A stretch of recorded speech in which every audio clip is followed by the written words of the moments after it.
what goes on media. This is Coming Out Stories. It's a podcast about one of the most important conversations of your life. I'm Emma Goswell.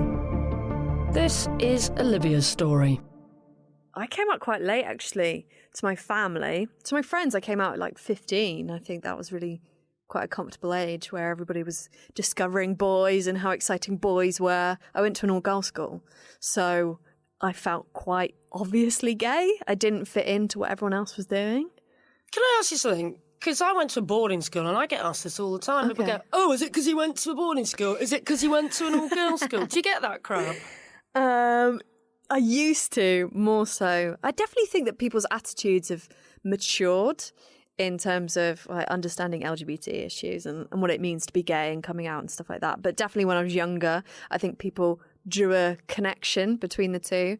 But if that were true, then surely everyone else at my school would have been gay as well, right? Exactly. It's the sort of nonsense you have to put up with, though, right? Exactly. But definitely it's quite an immature conclusion to come to, I reckon. But yeah, like at my school, I did feel like the only gay one. I definitely was the only one that expressed it. So you did at school, yeah? And how did that get on at school? Well, to start off with, it felt really uncomfortable. I felt like I had to hide it. I developed this overwhelming crush on the girl that I sat next to in biology. And ironically, her name is Hope. And there was none. There was just none at all. I was playground crush. I used to take her stuff to make her talk to me. I used to wind her up. I used to do all the things that you do when you have a massive crush on someone that you don't know how to express it. That drew attention to me because people were like, why, you're being quite weird towards her and stuff like that. And that was when I was 15 and that's probably when I came out. And that led you to come out, did it then? Yeah. That crush? Yeah, so people definitely picked up on it and I felt like the odd one out, but I was part of a group that we were all the odd ones out. But we had the rocker, the one that was into like hardcore metal when no one else was. We had the one that was really intelligent and went to Cambridge and stuff like that. You know, we were all the misfits that ended up hanging out together. And so being part of that group, I felt like I could hide a little bit more because it was like, yeah, we're all weird. We're weird and we own it. And they accepted you then? 100%. Yeah, 100%. My mate, the really intelligent one that went to Cambridge, her parents had this really big house. They used to go away on holiday and let her do whatever she wanted, which was really bizarre. But she used to have like 3-day house parties. And I remember specifically, it was the first day and not everyone was there yet. It was just the three of us, actually. Me, her, and another girl.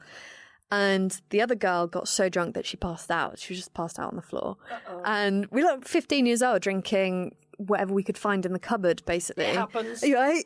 And so we were drinking, I think we were drinking whiskey at this point. And I just burst into tears. And I was quite a weepy drunk before I really accepted my sexuality. Now I'm the happiest drunk, I think. It's weird. It must be like a subconscious thing that it just comes out. But I remember just bawling my eyes out and she said to me, it's all right, it's fine, you're all good, like I've got you back, we've got you back, it's not going to be a problem, like you just come to terms with it, it's going to be all right. And then we had to sort out the girl that passed out on the floor, so more pressing matters. Exactly. Exactly. So cool at school. And then what about at home? So I hid it for ages from my parents. My sister found out, so she went to university, she's 3 years older than me, she went to university and she graduated in that September, she went out to New Zealand. And in the gap in between, my uncle was remarrying and it was her hen do. And we went to her hen do, had a few drinks, I think it gave me Dutch courage. And I took her to one side and said, look, I'm gay, I'm really struggling with it. I don't know whether to tell mum and dad. I know that mum's going to have a terrible reaction to it. I don't know how dad will feel about it.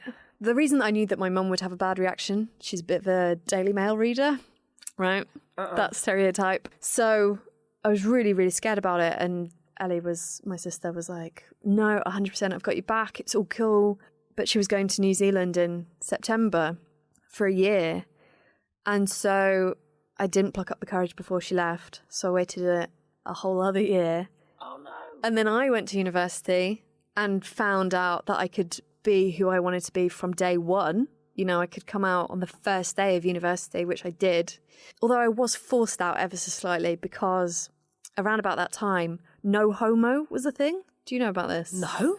So I don't know whether it was a Kanye thing. I definitely remember Ed Sheeran used to say it. Was a guy would give another guy a compliment, but they didn't want to come across gay, so they would say no homo afterwards. That passed me by. Right. How ridiculous. And the boys started doing it at university, and it was maybe a couple of days in.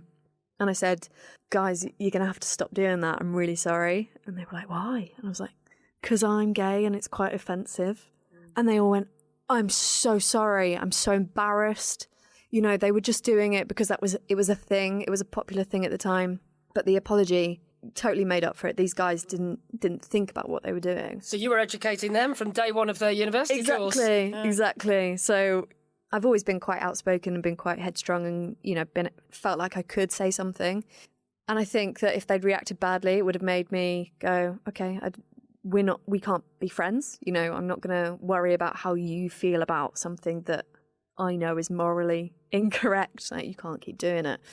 And they had a great reaction, and I had an amazing time at university. I think the first year was really coming to terms with what it meant to be gay and the dating scene. And our university had a monthly night where, it was a gay night. It was called Tease, and we had a drag queen and everything. And it was just such a celebration of LGBT. Which uni was this? University of Surrey in Guildford. And that's actually when I started getting involved in radio, because I joined student radio. And I was like, I really want to make a go of this. And so I hid it whilst I was at university, and my sister came back from New Zealand. And I think it must have been maybe second year or third year. I feel like maybe you don't remember the details that hurt a little bit. But I remember I was back home for summer, and I was seeing a girl that I'd met online. And we went out for a date and had a lovely time. And then she'd parked her car near where I live. So she was just getting out of the car, getting into her car. And we had a kiss goodbye. And it was outside my house, and my mum was stood at the window. And I looked at her and I was like, I think my mum just saw me kiss you. She was like, no, don't worry. Like, she could have arrived seconds after. You know, you never know what's happened. But I went in, and my mum just avoided me. Didn't talk to me for a couple of hours. So you knew. So I think she knew, but she didn't bring it up. And that wasn't actually the point that I came out. It was, I think, a couple of weeks later, when we were talking about a friend of mine from primary school, that I'd seen on the dating website, right? Oh. And I brought it up. I don't know why. I don't know whether I was trying to provoke the conversation, but I brought it up and I said to Mum, do you know that so-and-so's gay? And you outed a friend, right? Being the meanie that I am. But I think I was trying to stimulate the conversation. Yeah. And she said, oh, right. And I said, yeah, it must be really hard to be gay. And she said, yeah, do her parents know? And I went, no, I don't think so, but it's quite difficult to come out to your parents. Nice tactic. And she went, right. And then we had this big silence where we stared at each other. We were opposite ends of the sofa. She went, are you pregnant? And my mum and I have a very similar personality in that when we are awkward, we make a joke that bursts the bubble, that just kind of like ruins the moment. And I went, no. And she went, are you gay? And I went, yeah. And I remember being so terrified about how she was going to react that I put my hands over my face because I didn't want to see what her instant reaction was. Regardless of where she was going to be in 6 months' time, accepting me and loving me or whatever, that instant reaction, that face can't lie if they're disappointed, if they're hurt, if they're upset. And I just knew I didn't want to see it, so I just covered my face and burst into tears. And I remember I had my knees up on the sofa as well, so I kind of went into the fetal position in a way. You know, I guess that body language says everything, that I was just so defensive, like a hedgehog, you know. I was ready to face the consequences. So you never saw that initial reaction? No. But then how did she react to you being in this fetal position on the sofa? She ran towards me and she put her arms around me and she said, "Don't cry. It's okay. It's okay. How long have you known? Does anyone else know?" And obviously at that point you have to admit, well, yeah, my sister knows. She's known for ages. All my friends know. And because my friends know, the parents know. And the hardest thing for me has been my mum not knowing something so personal about me when everyone else knew. She had a right to know. Did she take that badly then? I think I could see that she was hurt, but I knew that she put me first. She put how I felt first. And she could understand why I'd hidden it. And, you know, there've been little things growing up. Like, she doesn't remember saying it and she has since apologised for this. And she feels so bad about it. And I think it hurts every time I repeat it, but it's good to know for people that are considering coming out, that people sometimes make statements that they do not end up standing by. And she said to me once that she would have been disappointed if I was gay. And that sounds like she was disappointed in me, but what she actually meant, and she's clarified this since, that she's disappointed that I wouldn't have had an easier life, because she only wants the best for me and she only wants me to have the most successful life. And actually, her frustration is not with the LGBT community, it's with the society that surrounds it and the way that we are treated. So that's something that I held on to, and that's probably one of the reasons that I didn't come out sooner. But also there's little memories that I've got where a guy would be looking at me and she'd be like, "Oh, he's checking you out." And internally I'm screaming like, "Ew, no!" But that was something that was happening. So, and your dad was fine, was he? You predicted he'd be okay. Yeah, well, I know it's silly to base it on these things, but he read The Guardian, and you know when you see where his morals are aligned, perhaps making an assumption. But I said to Mum, "Can you tell Dad? I just don't think I can go through the emotional stress of doing it again." And she did, and I remember I was upstairs in my room, and she went, "Liv," and I went, "Yeah," and she went, "I've told Dad your news." Like properly whispered it to me. Yeah. And I was like, okay, good. And then we had dinner together and nothing was said about it. And it was just, "Oh, this is great. Well, how was your day, darling?" Ooh, very middle class, like, sort of conversation. And then I was doing the washing up and my dad came up to me and said, "Mum's told me your news and it's not a problem," and kissed me on the head and walked away. And that was it. And how phenomenal is that? Wow. For a parent to just acknowledge it and move on. And that was it. And I know you've got married recently to a girlfriend. Yeah. Were your parents there? Yeah. My dad walked me down the aisle, which is very patriarchal. I mean, as feminists, we are very disappointed in ourselves. But yeah, my wife said to me recently, "I think your mum likes me more now that we're married." And I think that's funny in a way, because my mum, when she first found out about me dating Jasmine, she said, "Is she a special friend?" Didn't want to say girlfriend, couldn't say it, but has since been really, really supportive. And I remember that she said about my grandparents that my grandparents always made her feel like part of the family straight away. And so whenever we brought someone home, Jasmine was the first person I brought home, by the way, and I ended up marrying her. So that's quite a good record. I like that.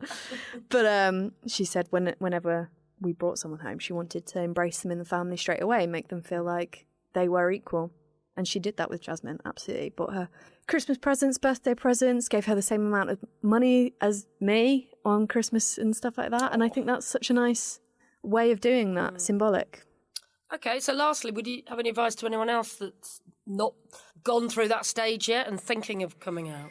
I think it's normal for humans to think the worst, and you always go to worst case scenario. And let's face it, despite the fact that we live in 2018, some people's worst case scenarios do come true.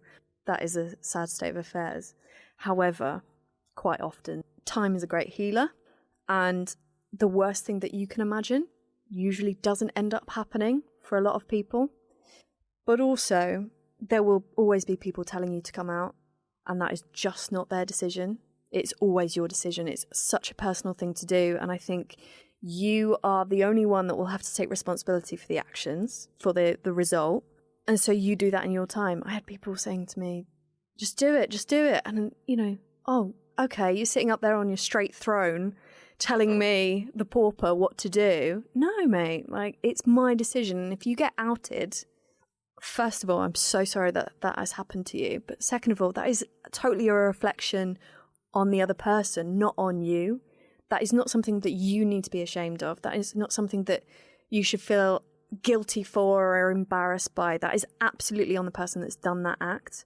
And you've got to let go of the guilt that is associated with, I think, every single gay person feels guilt at some point for being gay, because no one would choose it. Honestly, no one would choose it. It's a more difficult life. So why would you choose that? So ain't that the truth? We wish a few more people understand that simple point. Exactly. So if you are gearing up for it, or if you are dreading it, or if you're avoiding it, it's all good. Time will unravel the events. Massive thank you to Olivia for telling her story there. Please do subscribe wherever you get your podcasts from. We'd also love to hear from you on Twitter. You can find us there at Come Out Stories. I'm Emma Goswell, and Coming Out Stories is a What Goes On Media production. Coming up next, it's Ellen. The trouble with being bisexual is the type of things that I hear are, I understand what it's about. Yeah, no, I understand bisexual. You just really love sex. And I'm like, probably no more than you.